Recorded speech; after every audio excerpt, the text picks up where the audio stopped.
বাংলাদেশের অন্যতম মুফাসসিরে কোরআন হযরত মাওলানা জয়নুল আবেদিন সাহেব উপস্থিত আছেন, আপনাদের ওয়ার্ডের সম্মানিত মেম্বার উপস্থিত আছেন, আমাদের পূর্বজেলা উপজেলা জামাতের সম্মানিত আমির যারা মাহমুদুল হক খান নয়ন স্যার উপস্থিত আছেন, উপজেলা জামাতের সম্মানিত নায়েবে আমির সাবেক উপজেলা শিক্ষা অফিসার যারা জয়নুল আবেদিন উপস্থিত আছেন, আমাদের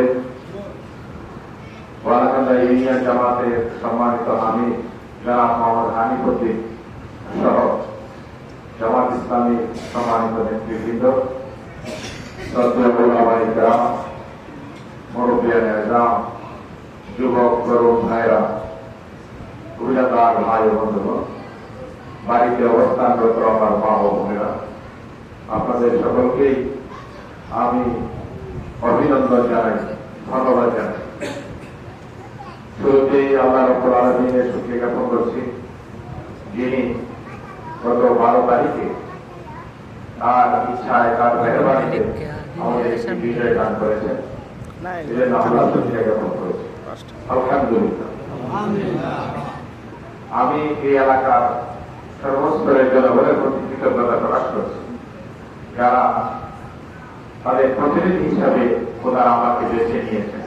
এই জন্য আমি ওনাদেরকে কৃতজ্ঞতা জানাই। এই দায়িত্ব পালন করতে গিয়ে আমার গায়ে যেন কোনো কালিমা না লাগে, এই জন্য আপনাদের কাছে পরামর্শ এবং দোয়া চাই, আল্লাহ সাহায্য চাই। এখানে প্রখ্যাত মুফাসসিরে কোরআন বসে আছেন, উনি আপনাদের সামনে কোরআনে কারীম থেকে আলোচনা করবেন। আমার আলোচনা কোনো আলোচনাই নাই, আমার ব্যক্তির কথা, আর উনি বলবেন আল্লাহ রাব্বুল আলামিনের কথা থেকে। এই জন্য আমি এই সময়টা নষ্ট করতে চাই, আমি এখানে শেষ করতে চাই।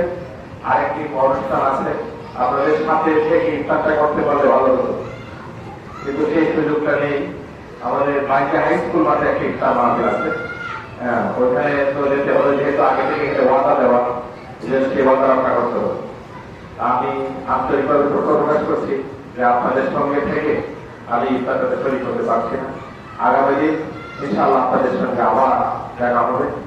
আল্লাহ রাব্বুল আলামিন রোজা যে উদ্দেশ্যে খরচ করেছেন, সেই উদ্দেশ্যে যেন আমরা সকলেই সফল হতে পারি, সফল রোজা যেন আমরা রাখতে পারি। তাকওয়া যদি মানুষের মধ্যে রোজা সৃষ্টি করতে পারে, সেই রোজা হলো সফল রোজা। আর যে রোজা দ্বারা মানুষের মধ্যে তাকওয়া সৃষ্টি হয় না, রোজার আগে মানুষ যে অবস্থায় ছিল, রোজার পরেও ঠিক সেই অবস্থায় যদি কেউ রোজাদার থাকে, তাহলে সেটা তার সফল রোজা নয়। সফল রোজা তখনই হবে যে রোজা তার মধ্যে তাকওয়া শক্তি সৃষ্টি করতে পারে, তার মধ্যে পরিবর্তন নিয়ে আসতে পারে। আল্লাহ রাব্বুল আলামিন আমাদের সকলকে সফল রোজা রাখার তৌফিক দান করুন, এই আশা ব্যক্ত করে আপনাদের প্রতি আবার কৃতজ্ঞতা জানিয়ে আমার জন্য দোয়া চেয়ে বক্তব্য শেষ করছি। আসসালামু আলাইকুম ওয়া রাহমাতুল্লাহি ওয়া বারাকাতুহু।